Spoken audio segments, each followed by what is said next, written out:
Om Namo Bhagavate Vasudevaya. Om Namo Bhagavate Vasudevaya. Om Namo Bhagavate Vasudevaya. Om Namo Bhagavate Vasudevaya. Om Namo Bhagavate Om Vasudevaya. Namo Bhagavate Vasudevaya. Narayanam Namaskritya Naram Chaiva Narottamam Deving Saraswating Vyasam Tato Jayam Udirayet Nashtaprayeshva Padreshu Nityam Bhagavata Sevaya Bhagavati Uttama Shloke Bhaktir Bhavati Naishtaki. Hare Krishna. Hare Krishna. Okay, we're continuing the Srimad Bhagavatam, Canto 7, Chapter 9. Prahlad pacifies Lord Nrsingadev with prayers. We're on verse 10. Viprat Visharguna Yutadaravindanapa Padaravinda Vimukachva Pachang Varishtam Manyetat Arpata Manovachinehitata Pranam Punati Sakulang Tuphurimanaha. Translation and purport by His Divine Grace A.C. Bhaktivedanta Swami Srila Prabhupada. Srila Prabhupada Ki Jai. Jai. Translation. If a Brahmana has all 12 of the Brahminical qualifications, as they are stated in the book called Sanat Sujata, but is not a devotee and is averse to the lotus feet of the Lord, they are certainly lower than a devotee who is a dog eater, but who has dedicated everything, mind, words, activities, wealth, and life to the Supreme Lord. Such a devotee is better than such a Brahmana, because the devotee can purify their whole family, whereas the so-called Brahmana in a position of false prestige cannot purify even themselves. Purport. Here's a statement by Prahlad Maharaj, one of the 12 authorities, regarding the distinction between a devotee and a Brahmana expert in Karmakanda or Vedic ritualistic ceremonies. There are 4 Varnas and 4 Ashramas which divide human society, but the central principle is to become a first-class pure devotee. It is said in the Hari Bhakti Sudhodaya, Bhagavad Bhakti Hinasya Jati Shastrang Jabhastapaha Apranasya Eva Dehasya Mandarang Lokaranjanam. Quote, if one is born in a high family like that of a Brahmana, Kshatriya, or Vaishya, but is not a devotee of the Lord, all their good qualifications as a Brahmana, Kshatriya, or Vaishya are null and void. Indeed, they are considered decorations of a dead body. End quote. In this verse, Prahlad Maharaj speaks of the Vipras, the learned Brahmanas. The learned Brahmana is considered best among the divisions of Brahmana, Kshatriya, Vaishya, and Shudra, but a devotee born in a low Chandala family is better than such Brahmanas, not to speak of the Kshatriyas, Vaishyas, and others. A devotee is better than anyone, for they are in the transcendental position on the Brahman platform. Mangchayo vyapacharena bhakti yogena sevate sagunan samatityaitan brahma bhuyaya kalpate. One who engages in full devotional service, who does not fall down in any circumstance, at once transcends the modes of material nature and thus comes to the level of Brahman. Bhagavad Gita 14.26. The 12 qualities of a first-class Brahmana, as stated in the book called Sanat Sujata, are as follows. Jnanam cha satyam cha tamashrutam cha himatsaryam kristi tikshan suya yagnyas cha danam cha tritishamascha mahavratadvarsha brahmanasya. And there's a what's called a footnote here, because in the word for word you see the words for qualified with 12 Brahminical qualities. There's a note, and at the bottom of the page there's a footnote. These are the 12 qualities of a perfect Brahmana, which is basically what I just read in Sanskrit. Following religious principles, speaking truthfully, controlling the senses by undergoing austerities and penances, being free from jealousy, being intelligent, being tolerant, creating no enemies, performing yajna, giving charity, being steady, being well versed in Vedic study, and observing vows. The European and American devotees in the Krishna consciousness movement are sometimes accepted as Brahmanas, but the so-called caste Brahmanas are very much envious of them. In answer to such envy, Prahlad Maharaj says that one who has been born in a Brahmana family but is falsely proud of their prestigious position cannot even purify themselves. not to speak of their family. Whereas if a Chandala, a low-born person, is a devotee and has fully surrendered unto the lotus feet of the Lord, they can purify their entire family. We have had actual experience of how Americans and Europeans, because of their full Krishna consciousness, have purified their whole families, so much so that a mother of a devotee at the time of her death inquired about Krishna with her last breath. Therefore, it is theoretically true and has been practically proven that a devotee can give the best service to their family, their community, their society, and their nation. The foolish accuse a devotee of following the principle of escapism. But actually the fact is that a devotee is the right person to elevate their family. A devotee engages everything in the service of the Lord, and therefore they are always exalted. Jai. Srimad Bhagavatam ki jai. Om Jnanatinantasya Jnananjana Shalakaya Chakshurunmilitam Yena Tasmai Shri Gurave Namaha. Nama Om Vishnupadaya Krishna Peshtaya Bhutale Shrimate Bhakti Vedanta Swamin Niti Namine. Namaste Saraswati Devi Gauravani Pracharane Nirvishesha Shunyavadi Paschati Reshatane Vanchakalpatarupyascha Kripasantupya Evacha Patitanam Bhavanebhyo Vaishnavebhyo Namo Namaha. Jaya Shri Krishna Chaitanya Prabhu Nityananda Shri Advaita Gadadhara Shri Vasadi Gaura Bhakta Vrinda. Hare Krishna, Krishna Krishna, Hare Hare, Hare Rama, Rama Rama, Hare Hare. If a Brahmana has all 12 of the brahminical qualifications, as they are stated in the book called Sanat Sujata, but is not a devotee, and is averse to the lotus feet of the Lord, he is certainly lower than a devotee who is a dog-eater, but who has dedicated everything, mind, words, activities, wealth, and life, to the Supreme Lord. Such a devotee is better than such a Brahmana because the devotee can purify his whole family, whereas a so-called Brahmana in a position of false prestige cannot purify even himself. So, we've been hearing about, from Prahlad Maharaj, on the topic of the qualification for approaching the Lord. He feels himself unqualified at first, and then he remembers actually the real qualification is bhakti, because that's what Gajendra had. He wasn't even human, and Krishna accepted his prayers. And so he is refuting his own doubts. This is helpful. This is a helpful technique. To refute your own doubts is a very powerful, if you do it on the basis of Shastra and what the Acharyas are saying, is very powerful, but it first means accepting one's doubts. You can't refute something you run from.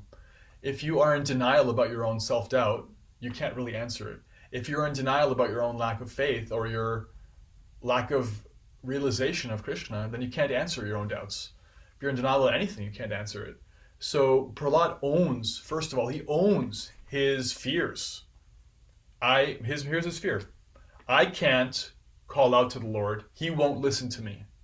He won't be interested or impressed by anything I have to say, because I am not a Brahmana. I'm not from a good family. I'm from very much a not good family. I have no qualifications materially. That is his doubt. And then he answers it here. And it's quite emphatic, actually. This is quite an emphatic verse and quite an emphatic purport. Prahlad Maharaj is saying that if we take things to their furthest extreme, still there is no comparison between somebody who is fully surrendered to Krishna, but they're born in a family of dog-eaters. And Jiva Goswami describes what this means in the Sandarbhas. A dog-eater is somebody who, not to be graphic, but it's not just that they eat dogs occasionally. This is what their upbringing is considered to be like a proper and normal day-to-day activity. And the point being made by Prahlad is that it doesn't matter whether such a person or any person in any imaginable situation, if they've surrendered completely, they're actually transcendental to any material consideration. It doesn't matter. There's no comparison. They can purify their entire family, whereas somebody who's just proud of their material qualifications cannot even purify their own self. And Prabhupada is equally forceful in the purport. So he gives the 12 qualities of the Brahmana, and they're actually amazing qualities. If we read them here: following religious principles, speaking truthfully, controlling the senses, being free from jealousy, being intelligent, tolerant, creating no enemies, etc. Amazing quality, even being versed in Vedic study. There's no doubt about it. Somebody who is a qualified Brahmana is actually a great leader in society. Because everybody has their modes of nature. We can't lie about that. That's also has to be understood, that everybody has their own default setting that they're born with. And if somebody's born and this is their default setting, that's amazing, right? It's actually rare. And it should be very carefully cultivated. This is life in the mode of goodness. If one's default setting is like, they perform yajna, they give charity, they're very steady, they observe vows, they control their senses. Do you know anybody whose default setting is like this? This is just, they're not necessarily practicing devotional service, but if you leave them on their own, what do? They're just collecting knowledge, following religious principles, speaking truth. It's this wonderful thing. But the nature of devotional service is that it's the highest truth. It's the highest religious principle. It's the highest sacrifice. It's the highest charity. It's the highest steadiness. It's the highest Vedic study. It's the highest vows. The highest control of the senses. It's the perfection of all of these mode of goodness qualities. Actually, devoid of Krishna consciousness, you can come to such a stage. It'll take time, because if you're not going to take to Krishna consciousness, your purificatory activities are very slow. It'll take several births, but you can come to this stage because it's just a function of the modes of nature. And if you do, you'll realize that such a stage is superior to any other stage in the modes of passion or ignorance, but it's still lacking. The perfection of such a stage is to engage every one of these qualities in Krishna's service, right? Like, so what if you're steady, but if you're not steady if you're steady but you're not actually using what you have in the service of the divine, then your steadiness is limited, right? If you're following religious principles, but your religious principles are devoid of a conception of a personal supreme, then they're limited, etc., etc. So Prabhupada is making it very clear that we should not be giving power to our doubts, right? We should understand them for what they are. They're real doubts based on real things, but they're based on material things, right? The doubts of a living entity in the modes of nature are based on the modes of nature. Our perceived or real lack is just based on our material situation. So it's not helpful to lie about our material situation and say, no, actually, all material situations are the same, and it's fine that I was born in a family of dog eaters. Eating dogs is as good as not eating dogs. That's a lie.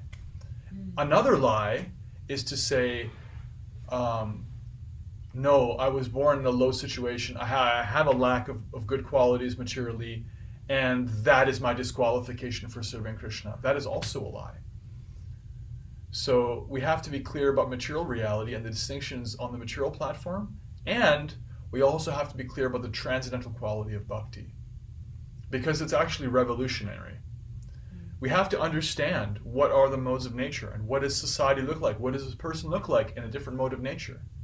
And we have to be ready to revolutionize our conception of what a person even is by looking very closely at the symptoms of somebody who fully surrenders, dedicates everything, mind, words, activities, wealth, and life to the Supreme Lord. This is not a cheap thing, but this is a thing that is available to anybody. At least a human being has really very easy access to such a thing. Just by virtue of having the open consciousness of a human being, the free will of a human being, you can actually choose this. You can opt out entirely of the material, what will I call it?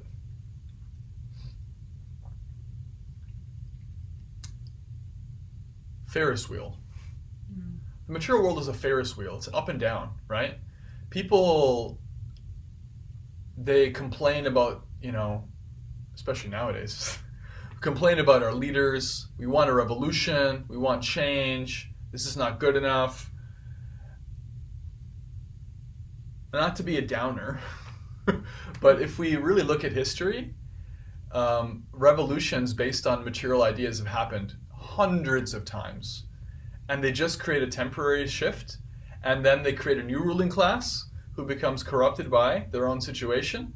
What does Prabhupada say? A person in a position of false prestige cannot purify even himself. As soon as you become in a position of prestige, right?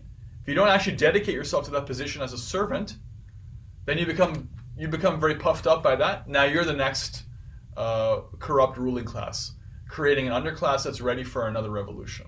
There's no lasting change in the material platform. There's no lasting change, you know? And so the real revolution is a spiritual revolution, a revolution of consciousness. And that is what Prabhupada is talking about. That is what Prahlad Maharaj is talking about. If one actually dedicates himself entirely to the Supreme Lord, they're opting out of the system that says you must hanker for power on the basis of your false ego. That is the thing. Anybody who's looking around pointing fingers at this group or that group, generally, if they're operating, generally they are operating on the basis of false ego, with the unspoken thing underneath their accusations, however accurate their criticisms may be, is, I would like to be in power.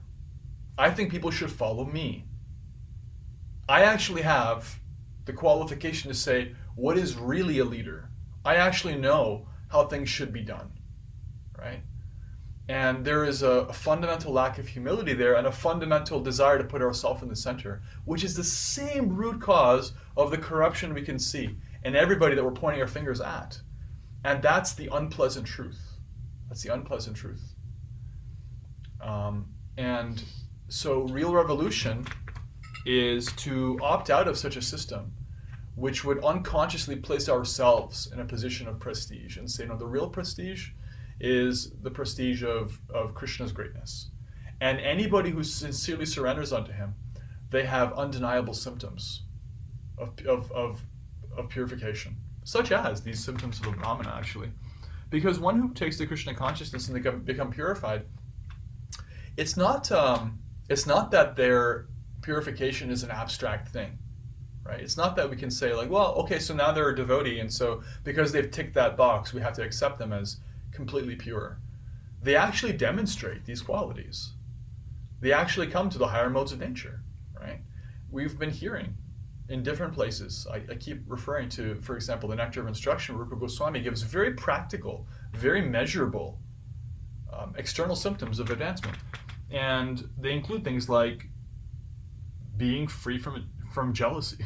Like at the highest level, he says that the highest devotee, the Nectar of Instruction, is devoid of the propensity to criticize, right? A very high thing. Because at the material level, we're like obsessed with finding fault, whether it's there or not. And it's not hard to find fault in this age. It really is not hard. And if you find in ourselves this tendency of feeling like eager to point out the faults of society, of other people, we should understand that that's just another function of the modes of nature. Because when one becomes very purified, they have no desire to point out other people's faults. That doesn't mean they don't see them. Actually, they see them very well. They see them better than anybody else. But they take no pleasure in pointing them out. They feel sad. They feel compassion. They feel hope. They feel all kinds of other things, spiritual things. They don't feel pleasure in pointing out faults of others. So Prahlad Maharaj is not speaking out of a sense of a self-righteous underclass saying, oh, how dare these Brahmins be in a false position. He's speaking from deep humility, born of his Vaishnava qualities, just because he surrendered to Krishna. His surrender to Krishna has purified his heart to the point where he feels completely devoid of any qualification to approach Krishna, but now he's reassuring himself, well, actually, I've surrendered. I've surrendered. I know I have. Right? There's a sincere understanding, no, I know I have surrendered, and I'm continuing to surrender, and that's enough. It was enough for Gajendra, it's enough for me.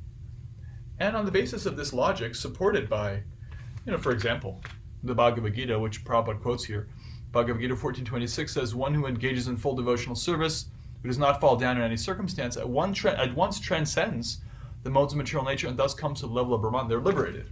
Anybody who practices bhakti steadily is actually liberated. They transcend the modes.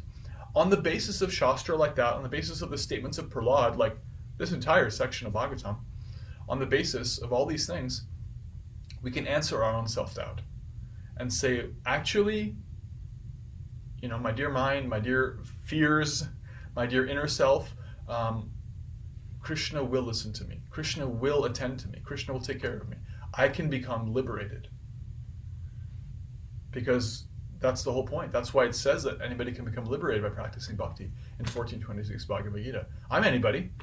I'm definitely a person. I exist. I'm in that category. I am fair game. And so Prahlad, he's owning his own material disqualifications, and he's also stating it doesn't matter. It doesn't matter because the spiritual thing is actually revolutionary. Mm-hmm. So we have to be ready and willing to let go of our own attachment to the material thing. Our attachment to the material thing means our desire to be in charge, our desire to point our fingers at other people and say they're not worthy of being in charge, they're fallen, coming from a place of hidden self-aggrandizement, the desire to put ourselves in the center. So to come to that level of self-awareness is a very high thing, actually. It doesn't happen overnight. Generally, one still holds on to indignation, frustration, anger, at the way the world is going because of the faults of others, real faults even. Only eventually do we start to realize, like, oh wow, yeah, absolute power corrupts and absolute power corrupts absolutely. If I, with my disqualifications, was also in a position of prestige, of false prestige, I would also abuse it. That's the problem. That's the problem. The problem isn't other people. The problem is people. The problem is the false ego. I'm not exempt from that. And I don't have a solution on my own. So I take complete shelter of Krishna because I need to, right? We heard in the Japa affirmations that I meditate in the meanings of the holy name. And one of the meanings that Mahatma Prabhu gave is, I need help. Krishna, please accept me. Krishna, please purify me. This is a very powerful meditation. You don't ask Krishna to purify you unless you realize you need purification. And you don't ask it of Krishna unless you realize he can do the purification. He's the purifying agent. I'm not asking it of myself and my own intelligence. I'll purify myself. I'm not asking it of my mom and dad. I'm not asking it of my religious leaders or my material religious leaders, just out there, devoid of bhakti. I'm not asking it of my political leaders. I'm asking it of Krishna and Krishna's pure followers. That's why I'm asking. And that's an incredibly powerful and potent meditation. If you take that to your life, if you take that to your devotional practice, then it's very, very effective, very potent. Then one can very quickly be purified of their material disqualifications by being situated in bhakti. Being situated in bhakti. So Prabhupada makes some very, very firm statements here in answer to the doubts of persons coming from a mode of goodness society. The Varnashrama system is a mode of goodness society. We should understand that. Make no mistake about it. The society created in, Prabhupada goes out of his way to point out Europe and America. Society is of Europeans and Americans are generally in the mode of passion with some mixtures of ignorance. We have to call a spade a spade. They are materially inferior to a Varnashrama system. They're societies that glorify killing animals indiscriminately and eating them. They're societies that their pinnacle of advancement is considered like rajasic advancement in being very productive materially. And that's considered to be the topmost position in society. And that's, what everyone hankers for. They want to be like surrounded by wealth and objects of sense gratification. That's considered like success.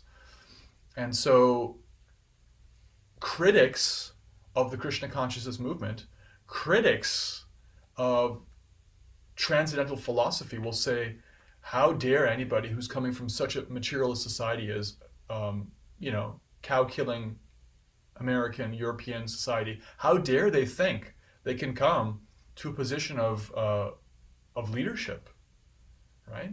And they present all kinds of arguments based on Shastra, no less, right? No. they can't do it, or women can't do it, or if you haven't performed the samskaras before birth, you are already disqualified, you're a shudra. There's so much shastra about these kinds of things. We should understand these things in principle, because this is actually perennial. This is a perennial thing. This is there in every religious tradition. You always have the like orthodox camp, which is like, following rituals very carefully, and they're very, very punctilious, super, super careful. And they say, if you don't do these things, you're not in the higher modes of nature. You're not actually qualified, right? They try to like gatekeep these things, all the material qualities. And they always miss the point that there is always an option given by the Supreme Person himself. Out of their own sweet will, Krishna can give. And always does. I've seen it in every tradition. If you just surrender to me, you can jump over all of that.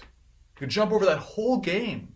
You don't have to sit around fighting for the power you have, fighting for the power you don't have. You can opt out of that whole thing. Get up from the table, leave your chips, get out of the casino. No more. Opt out. No more game. You can do that if you surrender. If you don't, then you're subject to all of that. Yes, then your qualifications and disqualifications, they matter. And nobody can run from that. Whether they're a Brahmin or a Shudra or less than a Shudra, they're in the game. They got to play the game. They got to suffer from the game. And Krishna, Prabhupada, Prahlad Maharaj is saying, don't do it. It's not worth it. It's really not worth it. There are no winners. It's a lie. It's a big, fat lie. There's no winners. The only way you can win is by not playing the game. Surrender to Krishna. And if you do that, then any doubts that come from your own mind or from external, no, you can't be a pure devotee. You cannot teach. You cannot this, you cannot that. They're just more noise. It's the same thing Prahlad is talking about thousands, this is a different age, millions of years ago. It's the same thing that the, Orthodox Brahmanas were saying 500 years ago when Lord Chaitanya was chanting in public. They were saying, they went and complained to the Muslim magistrates. They said, these Hindus, led by Nimai, this Chaitanya, Krishna Chaitanya, they're not following Hinduism properly. They're giving it indiscriminately in public. This is not part of our Shastra. So they arrested the devotees. They broke the drums, said, you can't do this. You're causing a public disturbance. The same thing was happening then. The same thing when Orthodox Jews try to gatekeep moderate Jews because you're not following the rituals properly. It's the same thing that's happening now. It's always going to be there. It's just part of the material world. And all we have to do is understand we're not our bodies. We're not our minds, as long as we fully surrender. If we don't fully surrender, then we're under the control of the modes of nature, which you don't want. You don't want that. You don't want that. So it's a very, very powerful verse and purport, because it's a very, very powerful offer from Krishna, and it's a standing offer. Just surrender unto me. That's the whole point of Bhagavad Gita. Everything in Bhagavad Gita comes to this climax of Krishna saying, I will give you the supreme hint, Arjuna, just because I love you. He says it literally. I care about you so much. Let me just shortcut everything for you. Late 18th chapter. Just surrender unto me. Take shelter of me. I will take care of everything. Everything. Nobody else can do that. Only Krishna can make that offer. So, Prahlad Maharaj took the offer. And that's why he's our teacher. He took the offer even though he came from the most degraded position. That's why he's our teacher. And he's saying that the offer is still good. And Prabhupada is echoing it. This purport was written 50 years ago. We're reading it now in 2026. Someone can listen to this whenever and read it whenever. It's still offer. Still on the table. The offer is still on the table. You can purify everybody. This is a very interesting concept. People sometimes think, like, how can I do good for others, right? This is a very powerful meditation, too, because in my experience, almost everybody who comes to Bhakti, they have some powerful desire that they want to do good. I want to do good for the world. Actually, this is a near universal desire people have. But certainly when people come to Bhakti, you ask devotees, like, you really sit down and let them open their heart, you'll see that they wanted to do good. That was like a strong meditation from them. They wanted to do good, not just for themselves. They felt bad about the suffering of others. They felt bad about the suffering in their neighborhood. They felt bad about their family, their country. They don't feel like it's okay. They're not okay with that. They are not willing to sit down and watch people suffer. It hurts them, right? So based on that, they want to do good, they want to purify, they want people to be uplifted. The question is how to do that, right? And Prahlad is saying somebody who is resting on their laurels materially cannot even purify themselves, right? But whereas one who takes shelter of Krishna can purify their entire family, can purify everybody. And Prabhupada is actually very, very firm here. He's saying, like, in defense of all of his devotees, this is written, 7th canto was written 1975, like the Krishna consciousness movement has started, 74, 75. Krishna consciousness movement has started. People have been practicing for a maximum of 8 years. Maximum of chanting 16 rounds for 8 years. I've been chanting 16 rounds for more than 8 years myself. And I'm nothing. I'm insignificant. But Prabhupada is saying about his disciples that they're pure devotees, that they've surrendered, that they've delivered their own mothers at the time of death, their mothers who have never practiced bhakti. This is Prabhupada. Prabhupada has this much confidence. He is going to bat for everybody in the Krishna consciousness movement after 8 years maximum of chanting Hare Krishna. This is how much faith he has in the holy name, right? So we should take shelter of this, that they can purify their entire family. If anybody feels bad for their parents, their grandparents, anybody feels bad for their community, feels bad for their country, I feel bad for this country. I feel bad for this planet. There's so much going on. Take shelter of this. This is actually the supreme purificatory activity. This is how you attract mercy. You want to attract mercy? You want to attract Krishna's attention? Take shelter of him. And then he'll see you. He'll remember you, right? We'll see in this pastime, actually. After these prayers, Prahlad is offered a benediction from Lord Nrsingadev, and he says, I don't need a benediction. I'm not a merchant. I didn't serve you to get anything back. And Nrsingadev says, I know. That's why I want to give you something, because I love you so much. Because you're so pure. I just want to give you anything, whatever you want. And Prahlad says, there's only one thing I want. My father, even though he's such a demon, you please, help him. Anyway, you killed him. He had to die, but you please help him. And Lord Nrsingadev says, you don't even understand. Just because you were born in his family, everybody 7 generations after you and 7 generations before you, just because you were born in that family, like one flower in a field, the entire field is purified by that. The whole field just is purified by the smell of that one flower. Just because you're in that family, I've delivered everybody. It's already happened. This is Krishna's nature. He's so grateful for surrender. Anybody who gives their heart to him, he is so conscious of them. So this is the way to actually attract the purifying energy of Krishna, if you want it. If you've realized, like, you know what? I can't do this. I can't figure it out. I can't solve it. No one's been able to solve it on their own. I actually need Krishna's help. I need your help, Krishna. If you come to that realization and you get up and you leave the table, you're done with the game, then you can actually make an incredible difference. Om Tat Sat. So we've heard about Brahminical culture, mode of goodness culture, and the criticisms or challenges that can come from that culture. There are persons like us who are from a different culture, but Prahlad answering it by saying that if we surrender, then we transcend such things. We also heard about conquering our own doubts, which we can have by first of all owning and sitting with our doubts, and then seeing what the Shastra has to say, what persons like Prahlad have to say, and what their life really is as an example. And then we talked about the nature of purification, the desire to do good, and actually what it means to do good, and what the process is for actually doing good. So, really bold words from Prabhupada, powerful words. We can take shelter of that. Don't let anybody, including your own mind, cheat you out of practicing bhakti. Prabhupada is really just fearlessly defending Krishna consciousness here. Hare Krishna. Hare Krishna. Yeah. What did you hear?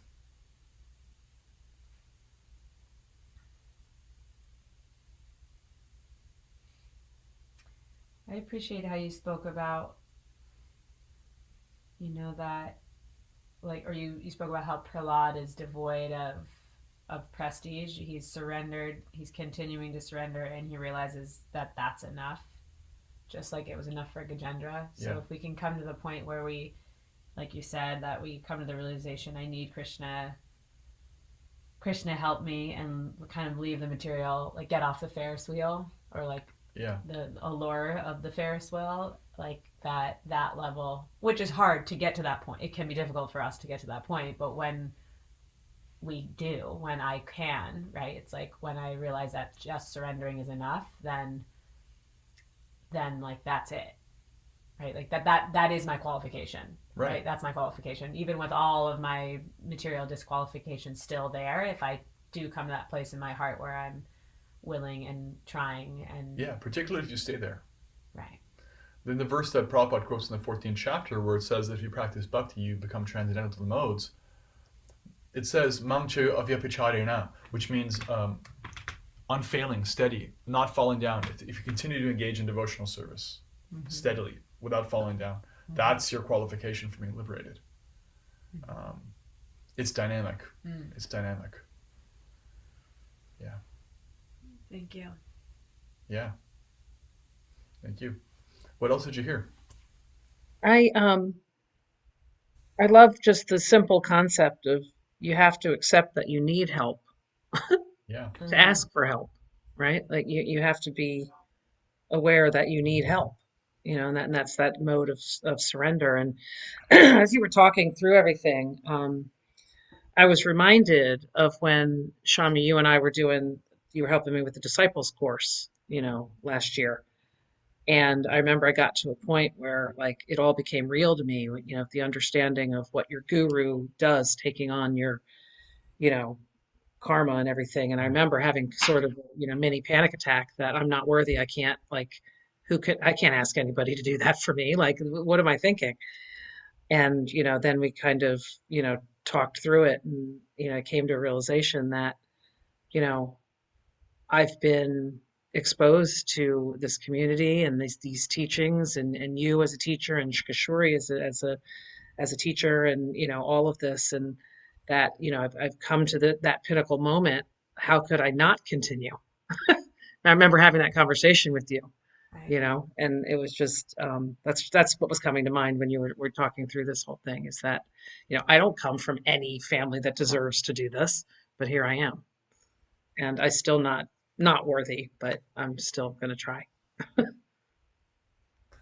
Yeah. Yeah.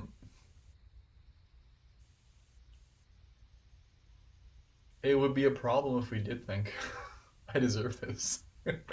That would be kind of missing the point.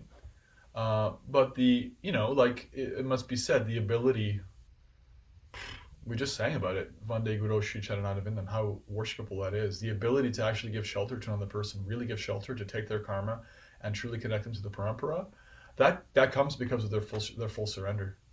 Because somebody somewhere is continuing to completely surrender to their guru, who is surrendering to their guru, there's an unbroken channel of mercy. They're not doing it on their own, right? Like sometimes you can think like I can't ask anybody to do that. It's like, well, nobody can except for Krishna. And the only way that anyone else can act as an agent for Krishna is by like also accepting that principle. They're not doing it on their own. That's why they can do it. The nature of activity in Krishna consciousness is that, like fully surrender Krishna consciousness, is that you're no longer limited by your limitations. That's the really cool thing. You can do things, and you're like looking at it happen. And you're like, wow, that's really cool. Like Prabhupada would write these books, and he would read them afterwards and be like, wow, I didn't write that. That was amazing, And he would like even pause and he said, "Do you see what I'm doing? I'm reading my own books. Who reads their own books? I never wrote this. I'm amazed by this. This is Krishna. Therefore, we have to understand that his devotional activities are not limited." Prabhupada was very aware of his own like station in the universe, his own small corner of the universe. But at the same time, he fully opened himself up to Krishna, and he did things that are like unimaginable. And so that's his qualification. That's the qualification of his followers who are doing the same service of continuing. And it's an amazing thing because it requires like really blowing up our expanding our concept of what's possible, because it's not something that anybody can do on their own. And yet Krishna wants to see it happen, right? So if you want to plug in, you can also make the impossible possible. There's no reason why you can't lead a disciple course for someone else one day. Why not? What's my qualification? So I look forward to seeing that. Hare Krishna. What else did you hear? I'm just going to add, thank you so much for this class. I was just going to add that surrender is not a single event. You've touched on that. That I think sometimes the struggles that I have had in my life, that I face, things that are troubling, help me to have a sweeter surrender, because I realize that there's so much mercy available, Krishna's mercy, and that even if I can't do it today, there's always tomorrow. There's always a possibility. It's not a one and done. And I think that the ego will get in the way if I think, okay, I've surrendered. Now I'm living in this state of absolute bliss, and everything I'm doing is so great. But life smacks you upside of the head, and are you ready then to continue to surrender when you get smacked? And maybe when you get smacked is the true surrender. So thank you so much. Yeah, I was reflecting on that, yesterday when I heard about a protest against ICE just down the street from us here in Burlington. It didn't go well. And law enforcement are being called in question for their use of force. And I was like, here it is, right in our backyard, Kali Yuga. You can't escape the politics, you can't escape the violence, you can't escape the abuse of power, you can't. Here in Vermont, middle of nowhere, you can't escape it. It's Kali Yuga. You can't think like, yeah, I'm not like affected by that. You are affected by that. I'm affected by that. It's a reminder from that was my realization. It's a reminder from Krishna. I'm also in the middle of this hailstorm. When Govardhan Hill pastime happened, the residents of Vrindavan took shelter of Krishna. They didn't try to create an umbrella for themselves. They're just Krishna, help. We need to ask for help. And if we ever find ourselves doubting we need to ask for help, just look around. That's why the world is the way it is, so we can be reminded, we need help. We need it. I need it. And that was my realization as recently as yesterday, hearing that. Oh yeah, it's right in my backyard. It's a dynamic process. There is no such thing as a chosen people. You got to keep choosing. Krishna's choosing everybody. The question is who's choosing him. That's on us. Yeah. Jai. Leanne, did you hear anything that you want to share?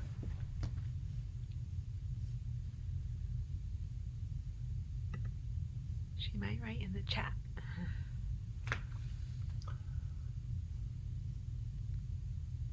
Okay.